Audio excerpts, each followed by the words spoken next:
যে জীবন আপনার নিজের চুজ করা, সে জীবন নিয়ে আপনি চাইলেই কমপ্লেন করতে পারবেন না।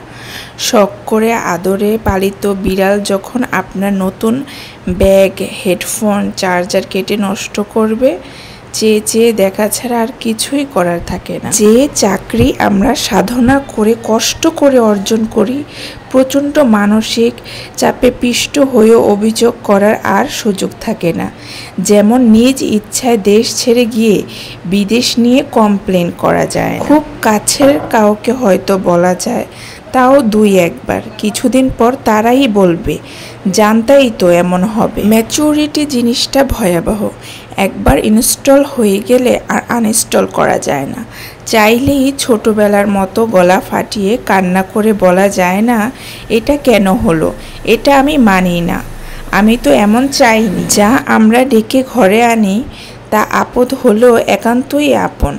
অভিযোগ না করে মানিয়ে নেওয়ার অথবা মেনে নেওয়ার আর্ট মাস্টার করতে করতেই বাকিটা জীবন কেটে যায়। একটা কথা মনে রাখতে হবে, পৃথিবীতে সবাই জিনিয়াস, কিন্তু আপনি যদি একটি মাছকে তালগাছ বেয়ে ওঠার ক্ষমতা দিয়ে বিচার করেন, তবে সে সারা জীবন নিজেকে অপদার্থই ভেবে যায়। যে কাজের জন্য বিবেক প্রশ্নবিদ্ধ করে, সে কাজ থেকে বিরত থাকাই শ্রেয়।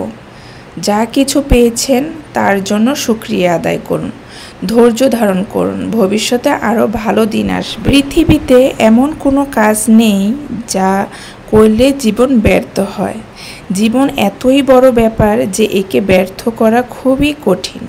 যারা কোনো কালেই কিছু করবে না, তারাই কেবল বলে অসম্ভব। এই জগতে মানুষের কাছে অসম্ভব বলে কিছুই নেই, থাকতে পারে না। এই পৃথিবীতে অসম্ভব বলে যদি কিছু থাকে, সেটা আছে কেবল মূর্খ ও অলসদের অভিধান। জীবন সহজ নয়, জটিলও নয়। জীবন জীবনের মতো, আমরাই একে সহজ করি, আবার কখনো বা জটিল করি।